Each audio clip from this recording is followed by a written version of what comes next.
महीना हो गया। जब उस टाइम में हमारे बुआ सासू माँ आई थी दोनों, और चाचा ससुर बहुत सारे लोग थे वहाँ पे, इन्होंने ये वाली बात रखी।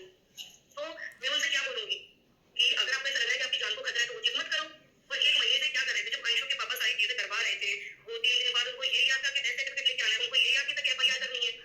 एक्सीडेंट हुआ था तब सबसे पहले आए थे, आयुषो के पापा जी थे वहाँ पे। हम लोग तो बाद में पहुंचे थे, वो लोग तो पहले पहुंच गए थे ना। तो सारी कार्रवाई मैं तो देखो होश में नहीं हूँ, मेरे मम्मी पापा की कितनी वैल्यू होती है, कितनी इज्जत होती है, वो आप लोगों ने देखी ली है। हाँ, तो ये चीजें उनका फर्ज था ना करवाना, क्यों नहीं करवाया? किस चीज से तो आए थे, तो मेरे और मम्मी के अकाउंट में आए थे, क्योंकि मैं तो ये चीजें खुद को लेटर नहीं लेती थी, मुझे आयुषो ने बताई थी। तो इस चीज को या तो आयुषो क्लियर कर दे। ये चीजें मुझे आयुषो ने बताई थी, जब कोई बाहर बैठे थे, इनकी पैसे की पता नहीं क्या बात हो रही थी। मेरे को हर चीज से अलग रखा गया है, हर एक चीज से, क्योंकि सप्ताह जाके इसको निकाल के फेंकेंगे। मेरा तो आज आधार भी आप लोग देखोगे ना, तो उसमें मेरे पापा का ही नाम है, मेरे पति का नाम भी अपडेट नहीं कराया गया। किसी की भी शादी थी, आज मेरी शादी को हुए 7 साल हो गए हैं, तो इतना तो समझ दिमाग में जैसे भी शादी होती है सबसे पहले तो आधार पे नाम चेंज किया जाता है। तो मेरे साथ तो हर एक चीज में मुझे दबाया गया, छूट हर एक चीज में। तो ये तो सबसे पहले बड़ा फर्ज बनता है ना FIR करने का सारी चीजों का। तो ये मेरे साथ तो आधार जो जो हाँ, जो आप जो बोल रहे थे कि जो ऐसा था, यानी कि जो इंश्योरेंस साइन ऑफ हुई है, तो वो इंश्योरेंस का पैसा भी आपको नहीं दिया गया, वो भी आपके इन-लॉ के पास है पैसा भी। वो मुझे पता नहीं आया कि कोई पैसा आया भी है या कोई चीज इनकी हुई है। इंश्योरेंस का पैसा है, हाँ, वो मेरे पापा जी मम्मी के अकाउंट में आया था। उसमें क्या हुआ कि इनको इंश्योरेंस वाला पैसा मिलने वाला था, तो इन्होंने क्या किया, वो एक फॉर्म सबमिट जो भी होता है, जैसे कि मैंने नाम नहीं था, इन्होंने अपना ही वो लगा दिया, तो मम्मी के अकाउंट में आया था। तो उसमें क्या हुआ, एक बस फोन आया, मैं कभी जाती जब भी कोई ऐसा पैसा मिलता है ना, एंटी वायरस की चीज से, तो इंक्वायरी होती है, कौन इसके बच्चे हैं, शादी हुई है या नहीं हुई है, पूरा गाँव भेजे, एक्सीडेंट वगैरह कैसे एक्सीडेंट हुआ, क्या हुआ, तो सारी वो इंक्वायरी करने के बाद उनको पता चला कि इसकी बेटे बच्चे भी हैं। तो बाद में कहीं ना कहीं से उन्होंने मेरा नंबर लिया, फिर मेरे को फोन आया कि आपके हस्बैंड की ये म्यूचुअल फंड है और इसके इतने पैसे हो रहे हैं, तो वो आपके जो मदर इन लॉ है उनके अकाउंट में वो लोग मंगवा रही है, सारी अपनी ले रहे हैं। तो तब मैंने उनसे खुद बोला था कि कोई बात नहीं, हम लोग साथ में रहते हैं, तो ये वाला पैसा उनको दे दो।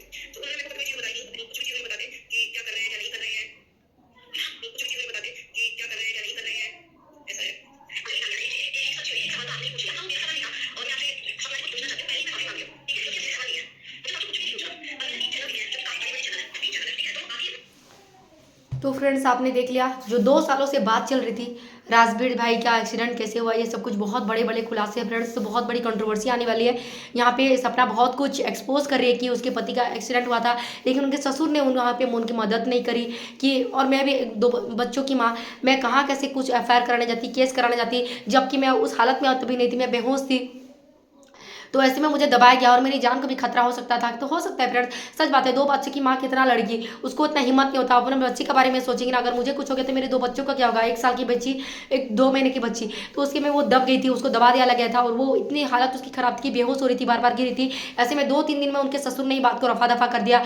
अचानक से उसका डेथ सर्टिफिकेट बना लिए, ना कि FIR करने गए। और उसके पापा भी डेथ सर्टिफिकेट बनाने की इतनी उनको जल्दी थी कि रोड एक्सीडेंट ये क्या सब कुछ बोल के, लेकिन ये नहीं कि चलते जाओ उस मामले में पूछताछ करे जाए या केस करे जाए, बल्कि उनको डेथ सर्टिफिकेट बनाने की इतनी ज़्यादा ये थी। और रोड एक्सीडेंट हुआ था, उनका पैसा भी उनके सासू इन लॉस उनके सासू माँ के खाते में आया था, ना कि उनके खाते में आया था। मुझे जहाँ तक पता है कि अगर पति को कुछ हो जाता है तो उसके पति का हर चीज़ पर पत्नी का हक रहता है। तो लेकिन यहाँ पे तो उल्टा हो रहा है कि माँ के खाते में पैसा डाल दिया गया, लेकिन बहुत कुछ साजिश चल रही थी फिर अंदर अंदर। और इतना नहीं होता कि पत्नी इस हालत में पैसे के लिए लड़ी है सब कुछ बोल के, पहले तो वो खुद को संभाली थी, बहस होकर के गिर गई थी। तो सही बात है, पहले तो अपने बच्चों को देखेगी ना, और ऐसी वो हालत में नहीं थी कि वो लड़े क्या करे, उसके बारे में पूछताछ करे। अपने 2 बच्चों को देख रही थी, उनका मुंह देखकर उसको रोना आ रहा था, उस हालत में थी कि लड़े बोल करके। तो इस मामले को बहुत अच्छे से 2-3 दिन में इतने जल्दी रफा दफा कर दिया गया, पैसे माँ के खाते में आ गए, राजवीर जी के माँ के खाते में। तो लोग चाहते क्या थे, ये लोग कुछ नहीं चाहते थे कि राजवीर जी को जस्टिस मिले, इंसाफ मिले, उनके साथ जो सुख हुआ। और जो करने वाला था वो तो आराम से अभी भी किस दुनिया के किस कोने में पानी पी रहा होगा, चैन से सोया होगा, जबकि उसको पानी भी नसीब नहीं होना चाहिए, जिसने 2 बच्चों के सर से पिता का चाय छीन लिया,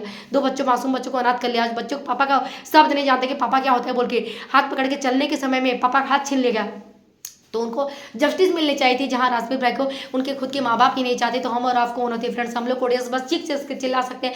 लेकिन बहुत सारे लोगों ने वीडियो बनाया था, तभी मैंने भी वीडियो बनाया था कि राजवीर भाई के साथ ऐसा हुआ वैसा हुआ, बहुत गलत हुआ उनके साथ, क्यों उसके बारे में पूछताछ नहीं हुई। अलका जी ने तो पूरा एकदम मुहिम ही छिड़ लिया था कि क्यों पूछताछ नहीं हुई। 2 बार उन्होंने चलाया हुआ था कि केस मतलब केस करने का ऐसा कुछ चलाया था, लेकिन सपना आती फिर उसको बंद कर लेती, सपना आती फिर उसको बंद कर लेती।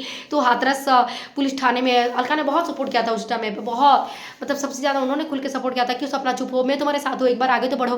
लेकिन उस 2 साल पहले की बात है, सपना ने बहुत नहीं चाहती थी बस मामले को खत्म कर देना। जब भी अलका शुरू कर लेती सपना उसको दबा देती, बंद कर देती, ऐसा सब कुछ चल रहा था। और उसके ससुर भी उसको दबा रहे थे, क्योंकि अकेली औरत थी, वो 2 बच्चों को लेकर कहाँ लेके जाती, तो उसके दबाव पड़ रहे थे। लेकिन अब जो अकेले रह रही है सपना, तो वो थोड़ा सा अपना मुंह अभी खोल रही कि क्या सब कुछ उस समय पे हुआ था। और ससुर जी और अंशु के पापा ये सब कुछ मामले को रफा दफा कर रहे थे और उनको बहुत हड़बड़ी थी डेथ सर्टिफिकेट बनाने का, ना कि इस मामले में पूछताछ करने था। अगर इस मामले को अभी भी कुरेदा जाए तो फिर सभी बहुत कुछ निकल आ जा सकता है, क्योंकि अभी भी समय नहीं बिगड़ा, 10 साल नहीं हुआ, अभी 2-3 साल हुआ है। तो अभी भी अगर बात तक जाए तो बहुत कुछ सच्चाई सामने आ सकती है। तो रही बात सपना की थोड़ी सी हिम्मत देने की, अगर उसको थोड़ा सा हिम्मत दे फ्रेंड्स तो सपना बहुत कुछ कर सकती है, बहुत कुछ कर सकती है। उसको भी बुरा लग रहा हो कि उसका पति छीन लिया गया, उसके 2 मासूम बच्चों अनाथ कर लिया गया, तो अभी भी उसके अंदर में वो गुस्सा होगा क्योंकि मेरे साथ ऐसा क्यों किया गया, क्यों मेरे पति को जस्टिस न्याय नहीं दिला गया। अभी उसको थोड़ा सा अगर बढ़ावा दिया जाए, उसके हाथ को पकड़ा जाए, उसको साथ दिया जाए, सपोर्ट किया जाए, तो वो अभी भी सपना कर सकते हैं। तो रही बात हिम्मत जगाओ सपना, अपने पति को न्याय दो। अपने पति को न्याय नहीं दिला रहे हो, जस्टिस नहीं दिला रहे हो, तभी तुम्हारे साथ आज ऐसा सबको अन्याय हो रहा है। अपनी पति को, अपने बच्चों के खातिर उसे न्याय दिलाओ, देखो भगवान तुम्हारे साथ सब कुछ अच्छा ही करेगा। तो देखते फ्रेंड्स सपना क्या आगे सब कुछ एक्सपोज करेगी, क्या उसको साथ सपोर्ट देने के लिए कितने लोग आते हैं, देखते हैं। तो फ्रेंड्स वीडियो पसंद आए तो प्लीज़ फ्रेंड रिएक्शन वीडियो को जरूर लाइक और सब्सक्राइब करेगा। इस वीडियो में सिर्फ एनालिसिस करने का, सही रिएक्शन देने का था, किसी का दिल दुखाने का नहीं था। अगर दिल दुखाए तो प्लीज़ हाथ जोड़ के माफी। वीडियो को जरूर लाइक और सब्सक्राइब करके रखेगा। Thank you so much everyone.